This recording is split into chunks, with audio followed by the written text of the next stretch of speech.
गहलोत के बार बार मानेसर के जिक्र पर डोटासरा ने लगाया फुल स्टॉप। आखिर सियासत का बहरूपिया कौन? गहलोत का पायलट प्रेम या पुरानी अदावत? राजस्थान की राजनीति में कहते हैं कि यहाँ की रेत जितनी जल्दी ठंडी होती है उतनी ही जल्दी तपती भी है। लेकिन पिछले कुछ दिनों से मरुधरा की सियासत में मानेसर नाम का एक ऐसा जिन बाहर निकला है जिसने कईयों की रातों की नींद उड़ा दी है।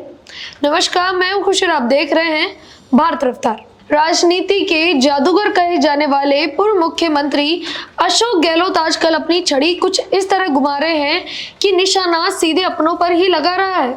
अभी हाल ही में बीजेपी प्रभारी राधा मोहन दास अग्रवाल ने सचिन पायलट पर तंज कसते हुए उन्हें बहरूपिया कहा और दावा किया कि उनके एक पैर कांग्रेस में है और दूसरा कहीं और।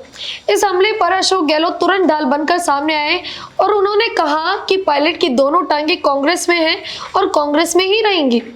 लेकिन कहानी यहाँ खत्म नहीं हुई। गहलोत ने इसके साथ वह बात भी कह दी जो पायलट कहने को छुप सकती है। उन्होंने कहा कि पायलट अब समझ गए हैं और संभल भी गए हैं। उन्हें अनुभव हो गया है कि ऐसी गलती यानी मानेसर कांड के क्या अंजाम होते हैं। जहां गहलोत बार बार पीछे मुड़कर देख रहे हैं, वहीं प्रदेश अध्यक्ष गोविंद सिंह डोटासरा इस मुद्दे पर फुल स्टॉप लगाना चाहते हैं।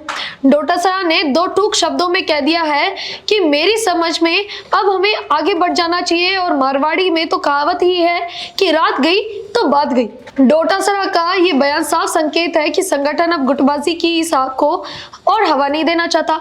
उनका लक्ष्य स्पष्ट है, 2028 में पूर्ण बहुमत के साथ कांग्रेस की वापसी। लेकिन क्या जादूगर की जादूगरी और डोटासरा की मारवाड़ी कहावत के बीच का तालमेल बैठ पाएगा? आपको याद दिला दें कि ये सारा विवाद जुलाई 2020 के उस मानेसर कांड से जुड़ा है जब सचिन पायलट अपने समर्थक विधायकों के साथ हरियाणा के एक रिजॉर्ट में चले गए थे। उस वक्त सरकार गिरने की कगार पर थी। गहलोत ने तब नकारा, निकम्मा जैसे शब्दों का प्रयोग भी किया था। हालांकि आलकमान के हस्तक्षेप के बाद दोनों साथ आए लेकिन दिल नहीं मिले। हाल ही में दिल्ली में राहुल गांधी के सामने दोनों ने हाथ मिलाकर ऑल इज वेल का संदेश दिया था, पर गहलोत के ताजा बयानों ने फिर से सियासी गलियारों में सुगबुगाहट तेज कर दी है। इस पूरे मामले में बीजेपी मुख्यदर्शक नहीं है। बीजेपी प्रभारी राधा मोहन दास अग्रवाल ने पायलट के बाहरी होने और उनकी निष्ठा पर सवाल उठाकर आग में घी डालने का काम किया है। बीजेपी जानती है कि अगर 2028 फतेह करना है तो कांग्रेस की अंदरूनी दरार को चौड़ा रखना जरूरी है।